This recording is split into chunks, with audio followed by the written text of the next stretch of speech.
Good morning! Today is a special day kasi isi-celebrate namin ang first birthday ng pamangkin ko dito sa Al Ain Zoo. Ang Al Ain Zoo ay isa sa mga pinakamatatandang zoo sa Middle East. Itinatag ito noong 1968 ng yumaong sheikh na si Zayed bin Sultan Al Nahyan, ang founding father ng UAE. Ang vision niya noon ay simple pero napakalalim. Ang alagaan at protektahan ang wildlife, lalo na ang mga hayop na nanganganib ng mawala. Nagsimula ang Al Ain Zoo bilang isang sanctuary para sa mga native desert animals gaya ng Arabian oryx na muntik nang ma-extinct noon. Dahil sa maayos na conservation at breeding programs, marami sa mga hayop na ito ang muling dumami at naibalik pa sa kanilang natural na tirahan. Dahil napakaluwang ng Al Ain Zoo, sinimulan na naming mag-ikot.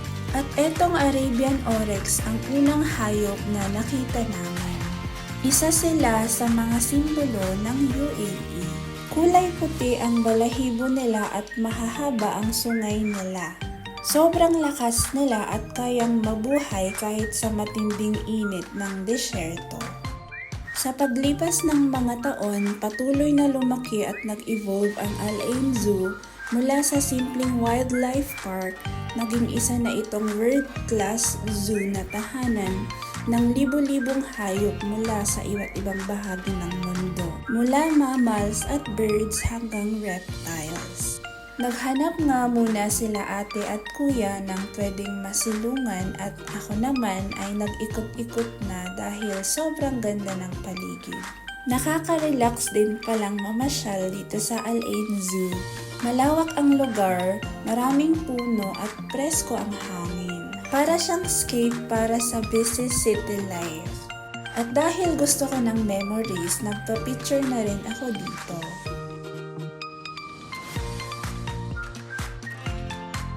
Papunta na nga ako dito sa lugar kung saan sumilong sila ate at kuya.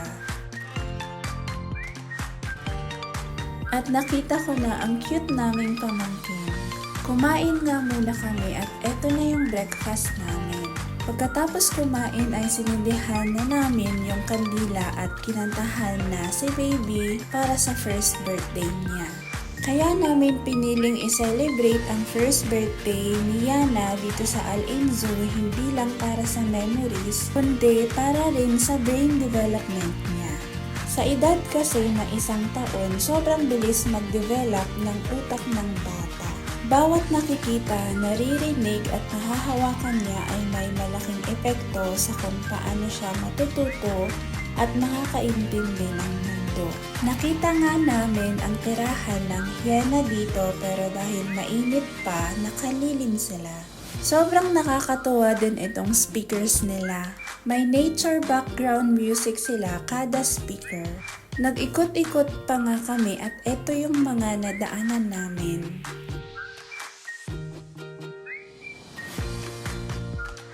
Sa pag-iikot nga namin, may narinig kaming performance.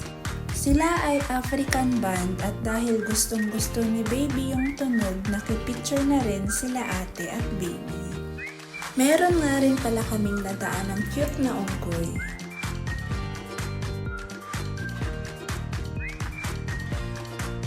Ang susunod na hayop na makikita natin ay etong mongoose. Maliliit sila pero mabilis at alert. Kilala sila sa pagiging matapang at sobrang bilis gumalaw. At kahit maliit, ang tapang din nilang tignan.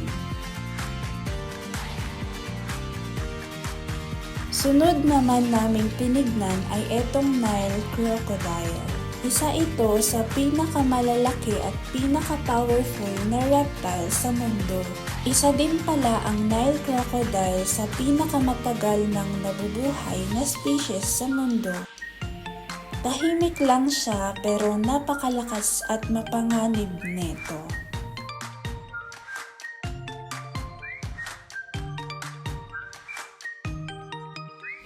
Ito naman ang hippopotamus. Isa ito sa pinakamabibigat na animals sa lupa. Kahit mukhang chill lang sila sa tubig, sobrang lakas nila. Mukha silang cute at chill pero sa totoong buhay, isa sila sa pinaka-aggressive na animals. Napaka-cute din netong pamangkin ko. Gusto nga niyang hawakan itong hippopotamus. Ang hippopotamus ay mahilig magbabad sa tubig dahil sensitibo ang balat nila sa araw. Kaya madalas silang nakikita na halos lubog sa tubig. Kahit pabigat, ang hippopotamus ay magaling lumangoy at mabilis tumakbo kapag nasa lupa. Malaki ang bibig nila at ang ngipin ay ginagamit hindi lang sa pagkain kundi para rin sa pagprotekta sa kanilang teritoryo. Ayan din ang mga monkey na super likot at playful. Para silang may sariling mundo at nakakaaliw silang panoorin. Makikita din dito ang python at mukha silang tulog dahil hindi sila gumagalaw. Ito naman ang green iguana. Kilala sila sa calm behavior at kakaibang itsura. Madalas silang makitang nagpapahinga o nakatambay lang sa mga puno. Lumabas na nga kami at sunod naming nakita ay etong cheetah. Ang cheetah ang kinikilalang pinakamabilis na hayop sa lupa.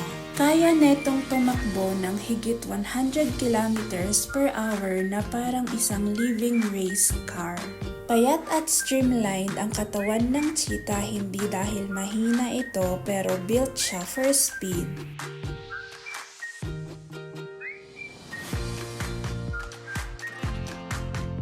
Nag-ikot pa kami at gusto nga sana naming itry sumakay dito sa tren na to pero hindi pa siya aalis at kailangan naming mag-antay ng 30 minutes. At habang nag-aantay ay tinuloy na rin naming nag-ikot-ikot. At nagpa-picture na rin kami sa mga magagandang views for memories.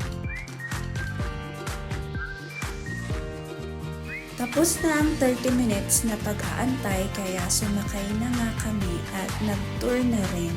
Sobrang happy din ng pamangkin ko dyan. Ang Al Ain Zoo ay isang lugar ng education, conservation at awareness kung saan natututo ang mga bisita kung gaano kahalaga ang pangangalaga sa kalikasan.